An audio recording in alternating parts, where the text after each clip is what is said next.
Para que serve a testosterona? Rapaz, essa é uma pergunta básica e ao mesmo tempo complexa, né? Porque a gente tem um ideal, assim, de testosterona como sendo algo que um hormônio que simplesmente vai funcionar para massa muscular, para libido, para ereção, para desejo sexual, enfim. Só que a testosterona hoje a gente sabe que tanto para homens quanto para mulheres atua em funções vitais para o ser humano. Assim como um bom bombeamento cardíaco, uma insuficiência cardíaca precoce pode vir, por exemplo, por conta de uma falta de testosterona. Mas basicamente é o hormônio que difere o homem da mulher. Então, o homem produz aí de 7 a 8 vezes no nível fisiológico ali do sangue mais do que a mulher, só que como se utiliza muito mais essa testosterona no corpo do homem por conta de massa muscular, por conta de algumas questões enzimáticas, a gente vai usar e produzir mais de 20 vezes mais do que uma mulher, por exemplo. Então, o corpo do homem utiliza muito mais a testosterona para suas funções. Então, a testosterona basicamente é o temperinho que vem ali na puberdade que dá ali os, entre aspas, atributos masculinos, né, pro homem. Na verdade vem antes, né? Vem da gestação. Tá. Então, para a gente fazer uma diferenciação dos ductos de Wolff e ductos de Miller, que eu não vou entrar no mérito aqui, mas na embriologia básica, o que difere uma pessoa, né, ser homem, ser a mulher, além do XY, XX, é justamente dosagem de testosterona, né, que essa mulher tem, enfim, o que o pai passou, da genética e assim por diante. Então, níveis de testosterona aqui, ali na criança, por conta de entrar na barreira hematoencefálica no cérebro, vão virar estradiol, e aí vem outras questões bioquímicas que a gente não vai entrar muito, é isso que delimita o homem e a mulher, os atributos físicos, os fenótipos, a estética e assim por diante. Falando em números, assim, o quanto que eu tenho de testosterona, lá, quando sou criança, adolescente, adulto e, sei lá, velho? Isso é complexo dizer porque a gente vê hoje que os níveis fisiológicos, entre aspas, estão caindo muito. Isso é até preocupante, eu imagino que a gente vai comentar um pouco disso lá para frente. Mas basicamente até os 14, 16 anos a gente vai ter níveis fisiológicos no sistema sanguíneo de 100 nanogramas até uns 800, 900, até alguns estudos mostram 1.200 de testosterona, né? Agora, a partir do momento de ter 25, 30 anos de idade, isso tende a cair com a natureza, né? Então, só que o que vai delimitar se vai cair muito mais ou muito menos vai ser o como você vive, o que você come, qual é o seu peso, se você levanta ferro, se você dorme bem. Então, essas diferenças e individualidades que vão delimitar se você vai envelhecer melhor ou pior. Então, essa questão do nível fisiológico e natural é um pouco diferente do nível normal que se vê hoje em dia. E aí, dentro desse ponto, para a gente matar esse tema do uso do que é a testosterona, eu ter uma dose maior ou menor de testosterona no meu corpo, isso acaba influenciando eu ser mais ativo fisicamente, mais sexualmente ativo, qualidade de sono, esse tipo de coisa? Sem sombra de dúvidas. E aí é o ponto que eu estava citando sobre nível fisiológico. Porque quando a gente fala de fisiologia, é o estudo de como deveriam ser as coisas. Tá. É o estudo natural de como o corpo deveria funcionar. Só que a nossa fisiologia de 2023 ela é totalmente diferente de uma fisiologia de 1920. Porque a gente vive num mundo muito mais intoxicado, a gente vive muito mais obeso, comendo muito pior, dormindo muito pior. Então, esses níveis fisiológicos já mudaram. E aí é o ponto da gente entender, será que a gente está simplesmente aceitando esses novos níveis?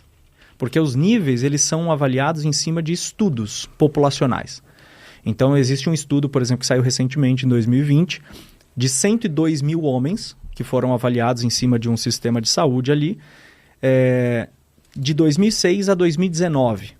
Em 13 anos, diminuiu-se 37% do nível de testosterona basal dos homens. Uau!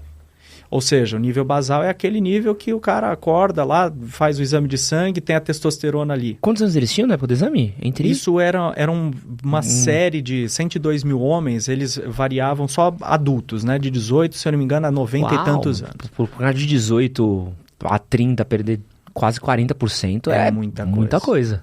E aí existe uma série de fatores envolvendo isso. Então, falar de nível fisiológico e falar de nível normal hoje são coisas um pouco distintas. E aí eu entro na sua pergunta. muda sintomatologia de um paciente que está mais ativo, que está menos ativo, por conta do nível que ele tem no sangue? Sem sombra de dúvidas. Se eu tenho hoje, num laboratório, um exame de testosterona total, por exemplo, que vai de 250 a 650, numa faixa etária de 20 a 50 anos, significa que eu estou comparando um jovem de 20 anos a um cara de 50 anos. Já não faz sentido aí. Porque eu sei que a partir dos 30 ela começa a cair naturalmente. Então eu estou comparando um rapaz de 20 com um senhor de... Senhor não, né? Mas um adulto aí de 50 anos, já começa daí. Segundo, que é um valor avaliado em cima de uma curva de Gauss. É uma média estatística apenas. Não se pergunta sintomas desses pacientes. Então, pegou-se uma média desses pacientes todos que foram avaliados, que eu não sei nem quem são, se tem sintomas ou se não tem, e colocou nesse de 250 a 650. Eu posso te garantir que um rapaz de 50 anos de idade com 650 de testosterona é muito mais ativo, muito menos depressivo do que um rapaz com a mesma idade de 250 de testosterona. E isso faz toda a diferença, porque isso é individual. Não dá para avaliar em cima de um valor de referência no sangue. Boa. E aí, o que está fazendo, o que pode fazer com que a gente tenha essa queda de testosterona nos homens hoje em dia? O principal deles, obesidade. Obesidade? Sem sombra de dúvidas. Obesidade por uma série de questões. O tecido adiposo, ele tem a condição de criar uma enzima chamada aromatase. Tudo que termina em ase significa enzima. Enzima é algo que catalisa alguma reação bioquímica. E essa enzima, quando muito acentuada, ela quebra a testosterona e faz virar estradiol. E o estradiol é o hormônio predominante na mulher. E aí é uma brincadeira que eu faço, que é, na verdade, uma coisa que a gente vê nos estudos e no comportamento humano, na biologia, do paciente que está mais gordinho. Desde a infância, sempre comeu muito mal, esteve sempre gordinho e tudo mais. Ele tende a ser mais passivo.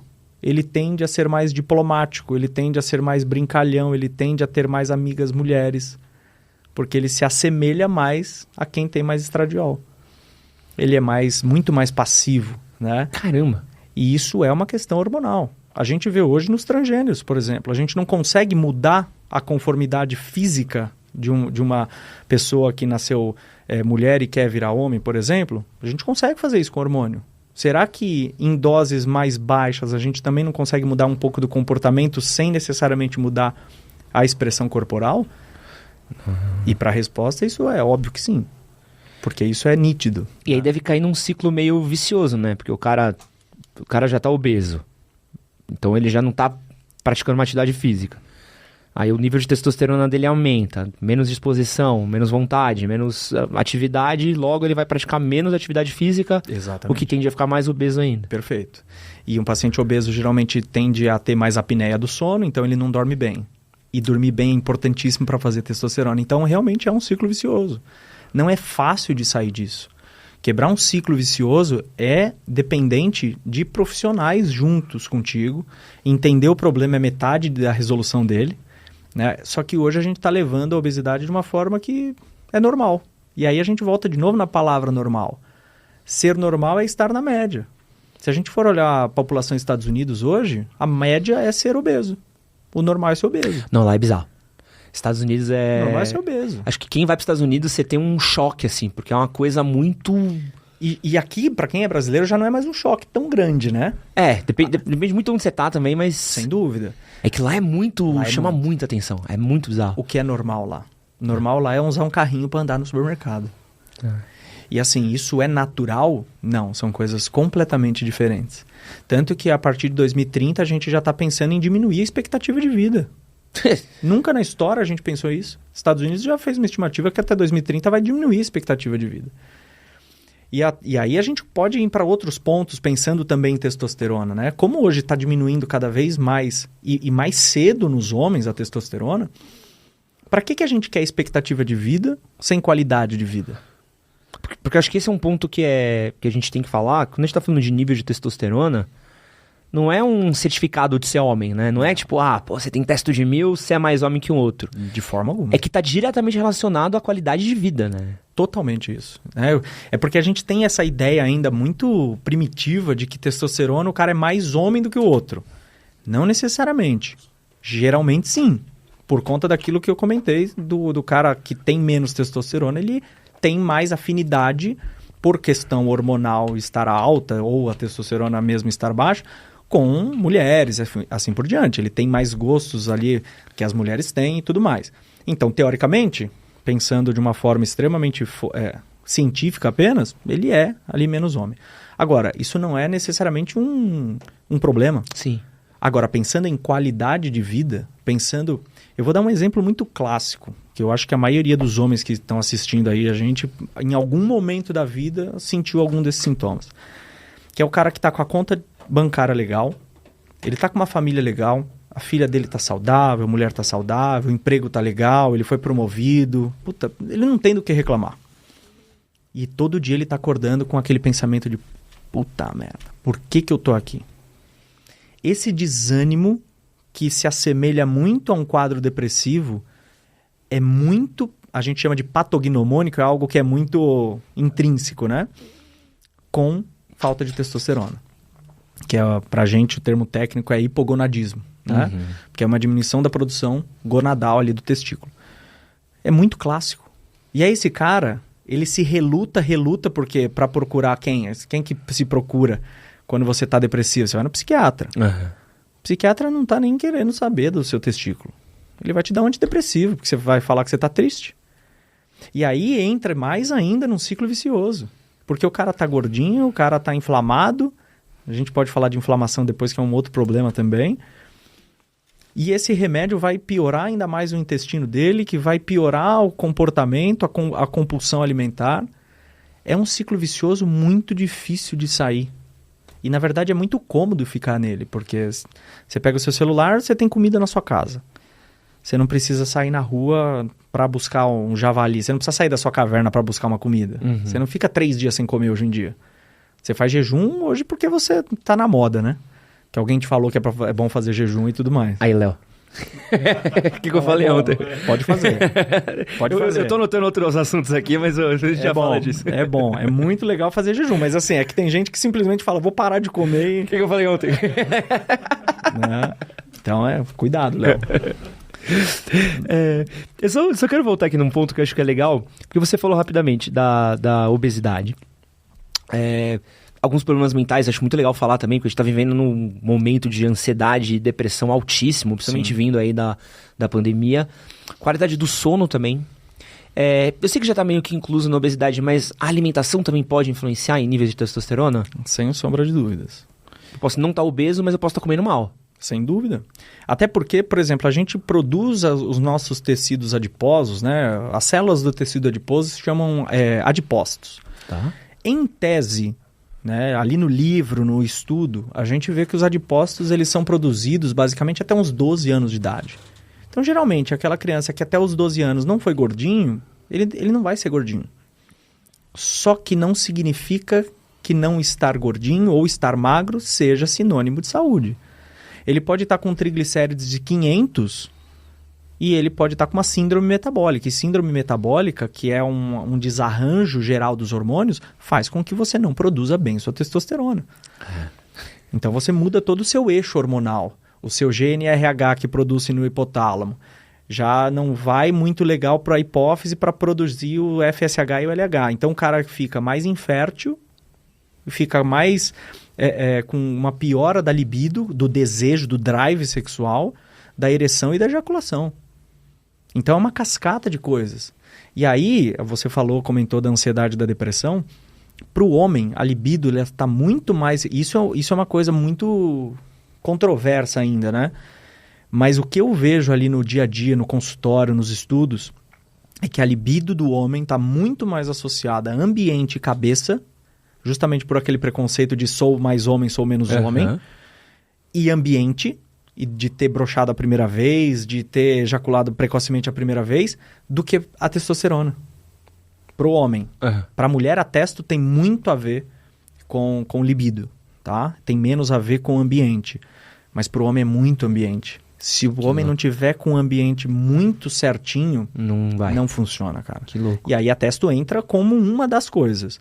Agora, quando você arruma a testo de um cara e ele começa a produzir mais, ele começa a trabalhar melhor, ele começa a resolver os problemas dele, o ambiente dele melhora.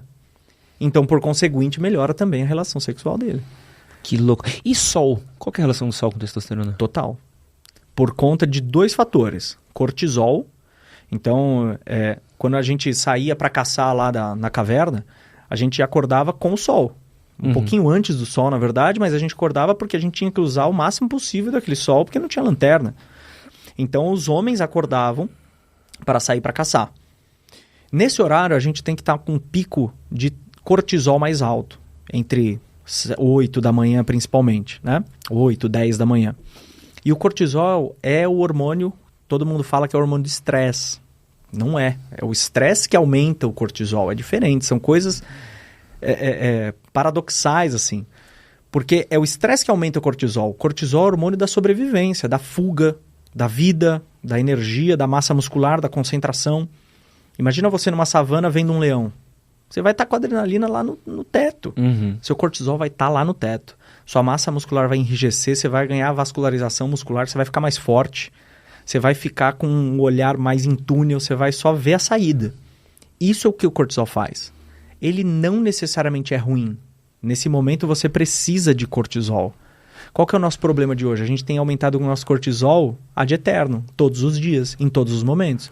Por conta de celular, por rede social, por trabalho, por esposa, por esposo, enfim. Trânsito em São Paulo? Trânsito em São Paulo, né? Sexta-feira, sacanagem. Sexta-feira, greve de metroviária. Greve de metrô, tranquilo. Cortisol pica, né? Vai lá em cima. Esquece. Cortisol em excesso é neuroinflamatório. Você já ouviu falar que quando a pessoa está muito estressada, ela fica burra? Ela emburrece? Que ela fala coisa que não deveria e depois você fala, puta, falei cagada. Deixa eu voltar atrás aqui. Cortisol muito alto. Só que o que ninguém fala hoje é o cortisol muito baixo. E o cortisol, ele vem da mesma cascata de produção da testosterona. Então, se você está produzindo muito cortisol, você está usando muita matéria-prima que não deveria. E essa matéria-prima, se ela for eventualmente mais escassa, você não produz para uma outra via bioquímica da testosterona. Então, excesso de cortisol ao longo dos dias, das semanas, dos meses e dos anos, além de fazer um aumento de gordura abdominal, é aquela gordura do culote, aquela gordura de trás da coxa, isso é clássico de um cortisol alto, vai diminuir a produção de testosterona. Então, o sol tem a ver com isso. Se você não faz exposição solar frequente, principalmente de manhã, você não faz níveis corretos de cortisol. E hoje, o que a gente faz? Acordou, nem abriu o olho direito, celular na cara. Aquela luz azul que é horrível para cortisol. A gente tinha que ficar pelo menos 1 hora depois de acordar, sem celular, sem nada, para viver a sua vida real. Para sair na rua e olhar para o sol, para sair na janela e olhar para o céu. Independente de estar nuvem ou não. Você não precisa olhar diretamente para o sol. Você vai receber porque a gente tem receptor de cortisol na pele também. Então isso é um ponto. E o outro ponto é a vitamina D. A vitamina D, assim como a testosterona, vem da produção de uma via e uma cascata hormonal chamada esteroidogênese. Né? A testosterona é um hormônio esteroidal que vem do colesterol. Então, se você não tem colesterol adequado, você não produz testosterona. Você não produz vitamina D. E a vitamina D é um hormônio também esteroidal, parecido com a testosterona, que tem muita relação com a sinergia da testosterona. Você pode ter uma testosterona no nível legal, funcionar legal, só que se você tem vitamina D baixa, você também tem falta de testosterona, porque ela não funciona bem. Caramba. Isso é incrível, porque a correlação que se dá na forma bioquímica e fisiológica de cada ser humano, da individualidade de cada ser, que é isso exatamente que eu faço e falo para os meus pacientes, é incrível, porque as soluções são infinitas. Você não vai achar uma receitinha de bolo na internet de alguém que acha que tem a verdade absoluta sobre você, entende? Tem que ter um exame bem detalhado para saber, sua falta de testosterona é cortisol, é estilo de vida, é sol, é obesidade. Tem que achar o... Exatamente, isso é muito individual. Então a gente consegue aqui falar de temas mais gerais, no meu Instagram eu falo de temas mais gerais, até porque eu não consigo individualizar as pessoas ali. Mas a gente precisa pensar na medicina de forma mais individualizada. A gente precisa elencar esses pontos para uma das pessoas que ali nos busca eventualmente, entende?